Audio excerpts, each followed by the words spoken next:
महाराष्ट्रातील जनतेच्या आशा, अपेक्षा आणि आकांक्षांच्या पूर्तीसाठी सकाळ माध्यम समूहाने अपेक्षा महाराष्ट्राच्या या मंचाची निर्मिती केली आहे। या मंचावर आज आपल्यासोबत संवाद साधणार आहेत महाराष्ट्राचे पशुपालन, दुग्ध आणि मत्स्य विकास मंत्री मधुकरराव चव्हाण साहेब। चव्हाण साहेब, तुमचं या कार्यक्रमामध्ये स्वागत आहे। आजच्या या कार्यक्रमात आम्ही आपल्या पशुपालन विभागाविषयी जाणून घेणार आहोत।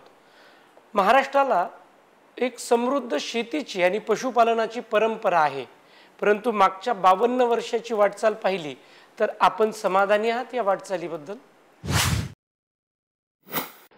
नाही, 52 वर्षाच्या वाटचालीमध्ये प्रचंड समाधानी आहोत।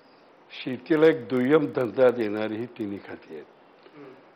त्या माध्यमातून दुधाचं उत्पादन वाढीच्या दृष्टीने खूप मोठे प्रयत्न शासनाने केले। काही भागामध्ये यश आलं, काही भागामध्ये अपयश आलं। पण यातून सहकारी क्षेत्रामध्ये जे काही दुग्ध व्यवसाय होता तो कमी प्रमाणात येऊन खाजगी क्षेत्रामध्ये मोठ्या प्रमाणामध्ये वाढ झाली। ठीक आहे, कुठूनही वाढ होऊ देत, पण दूध उत्पादन मोठ्या प्रमाणावरती वाढलेलं आहे। जवळपास 2 कोटी लिटरपर्यंत आज दूध उत्पादन वाढलेलं आहे। चव्हाण साहेब, आधी काही वर्षापूर्वी शासनाच्या शासकीय डेअरीमध्ये मोठ्या प्रमाणावर दुधाचं संकलन व्हायचं, शासन त्याचं व्यवस्थित वाटप करायचं, परंतु मध्यंतरीच्या काळामध्ये मात्र शासनाचा टक्का खूप मोठ्या प्रमाणावर घसरला। त्याची कारण काय? बरोबर आहे। 2002 सालीच त्याच्या मंत्रिमंडळाने हा व्यवसाय आपण थांबवावा आणि जो काही राज्यस्तरावरती संघ आहे आणि इतर काही सहकारी संघ आहेत त्यांनी त्या व्यवसाय करावा अशा प्रकारचं त्यावेळेस ठरलेलं होतं। पण आपण दुधाची किंमत कमी होऊ नये म्हणून शासनाने आधारभूत किंमत, जसं धान्याची आधारभूत किंमत ठेवली तशी आधारभूत किंमत मग गाईची आणि म्हशीच्या दुधाची आधारभूत किंमत ठरवली आणि त्या आधारभूत किमतीच्या वर जाता येईल पण खाली येता येणार नाही, अशा प्रकारचं हे धोरण आहे। दूध उत्पादन कमी झालेलं नाही, वाढलेलं आहे। आणि विशेषतः तुम्ही आत्ता जे म्हणालात किंवा NDDB दूध मराठवाडा आणि विदर्भामध्ये सहकारी संस्था 10,000 होत्या आणि त्या राहिल्या 27।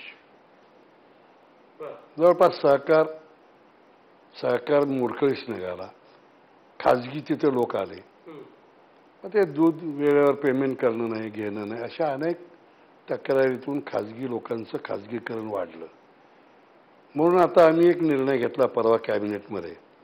आम्ही मुख्यमंत्री, उपमुख्यमंत्री सर्वांना विनंती केली, मराठवाड्यातल्या आणि विदर्भातल्या मंत्र्यांनी विनंती केली की आमचा हा भाग नॅशनल डेअरी डेव्हलपमेंट बोर्डाकडे द्या, कारण केंद्र सरकारचा पैसा येतो आणि त्यांची जी पद्धत आहे दूध कलेक्शनची, न्यू जनरेशन कंपनी म्हणून प्रत्येक गावामध्ये दूध उत्पादकाची कंपनी ते स्थापन करतात।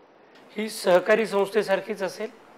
सहकारी जवळपास ही नॅशनल डेअरी डेव्हलपमेंट ही सरकारीच आहे, सरकारी आहे ती, पण ही सहकारीच असेल की जेणेकरून त्या न्यू जनरेशन कंपनीमध्ये दूध उत्पादकांनी सभासद व्हायचं आणि त्यांना सगळ्या सुविधा हे पुरवणार NDDB, national dairy development board. जवळ फिरती पथकं, रेतन, उच्च प्रतीचं रेतन पुरवठा, जवळपास 11 लाख वासरं नवीन पैदाशीचं असं एक धोरण त्यांच्यापुढे ठेवलेलं आहे।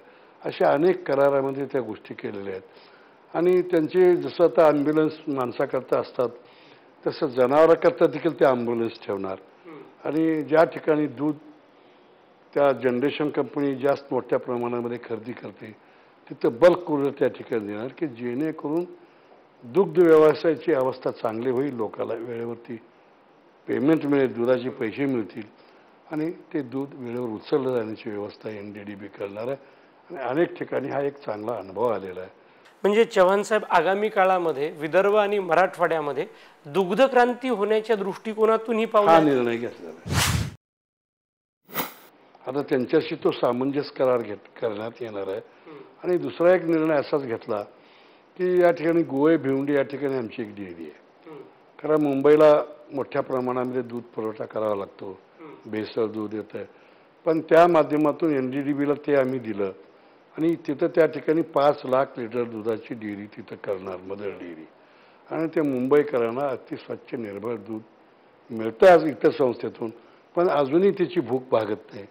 म्हणून त्या ठिकाणी त्याचा देखील सामंजस्य करार आता व्हायचा आहे, पण कॅबिनेटने त्याला मंजुरी दिलेली आहे.